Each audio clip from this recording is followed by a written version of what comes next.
All of us get into ruts, right? That's part of being human. We get into patterns, into ways of being that sometimes serve us. In other words, we're in the groove. We're moving in a good direction at the right pace toward a good goal. But sometimes that groove is a rut. We're some way of being stuck. And I think what happens is that we get stuck in our thinking. We get stuck in our beliefs, even perpetuating what was, which therefore must be.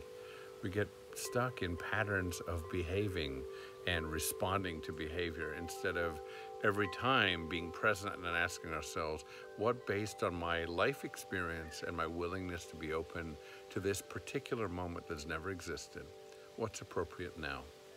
How might we respond to life and to one another if we thought that way? And I think sometimes what gets in the way of our greatness is our smallness. We get too caught up in the small and in the literal. And what the arts do for us, music and theater, all the forms, visual arts, is they get us to be more expansive in our thought, to be greater in our potential in our thinking. So I want to tell you a story because I think stories engage the child, the curious one in every one of us. So when we hear the words, once upon a time something, the child's mind opens up and says, I'm curious and I want to listen and learn. So once upon a time, there was a great king. And the king had a wonderful mountain kingdom. And one day he looked out he opened the shutters, stepped onto the balcony of his great quarters, his bedroom. And he looked out to his people and he saw and he heard all the arguments and all the fighting in the marketplace, all the people at odds with one another, pushing past one another. And suddenly he realized that the people were looking up at him, first one and then another, and suddenly there was a hush over the marketplace in the village below as people looked up and they saw their majesty, the king, his majesty, looking up, not at them, but up at a tree on top of the highest mountain in the kingdom. And the king pointed up to where he saw the most beautiful bird he'd ever seen in his life. It was a giant bird with what seemed to be every color imaginable, all the colors of creation in its feathers and wings. And quite quietly, he said, over the hush of all the people, he said, I want my people to bring me that bird. Well, in an instant, people were pushing past one another, clambering over one another, getting past each other to climb toward that mountain, to climb up the mountain, to climb past one another, to use one another, because every single individual wanted to be the one who would bring that prized possession, that bird, that gorgeous gift to their king. Imagine the rewards. Imagine the pride they would take in that act. And nobody managed. They climbed and they climbed and they fell, and they climbed and they fell. They built towers on one another and pushed each other down because everyone had the singular goal of being the singular captor of the bird. And the next day the king came out, opened his shutters and stepped onto his balcony again. There were his people, dejected, looking up at him, upset that they hadn't achieved his goal for him. And he said again, quietly, I want my people to bring me that bird. And something was different. People heard the same sentence differently. And one turned to the other, and then to the other, and to the other. Without speaking, they slowly moved toward the mountainside. And they were looking at each other and quietly talking and strategizing.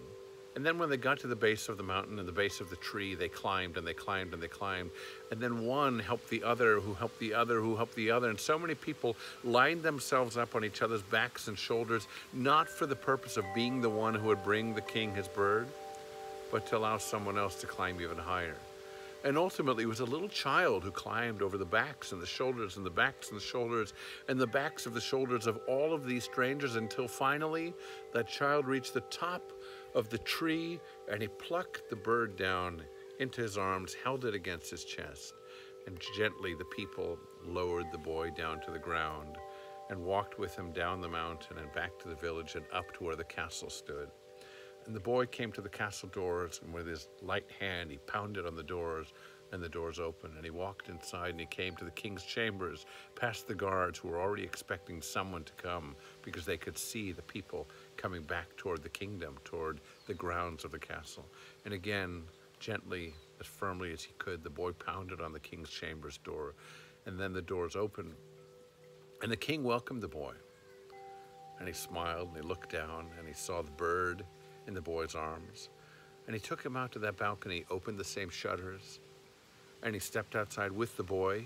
And they stepped onto the balcony, and they looked at the people below, and all the people were so joyful to see that their king was happy. They together had reached the top of that mountain, the top of that tree. They had brought the king what he wanted. And then the king took the bird from the boy's arms, and he did something surprising to everyone who saw it. He threw the bird up in the air, and it flew, and it flew, and it flew, and it flew, and it circled and circled and circled until it was higher and higher and higher up the mountains, until finally it arrived at the top branch of that highest tree on the highest mountain. And the story really ends there. And maybe if you're perplexed, you're feeling as the people did below, wasn't the goal to bring that bird to the king? But the king had a different goal. He wanted something else. The bird didn't matter. What mattered was his people being unified in a single cause, caring about one another instead of each one doing something for themselves, everybody having a collective consciousness, everybody having a sense of purpose that tied them to other human beings and to the world around them. Maybe that's what we need right now. Maybe all of us need to be hushed on the ground and look up, to be inspired by that king, to imagine what we could do if we looked at one another, instead of seeing the utilitarian nature of every human being, how they can help us, what they can do for us, instead of being confined to the smallness of stories, to be more expansive, to be more inspired, to be more creative, and ultimately to be more united, because for God's sake, that's what the world needs.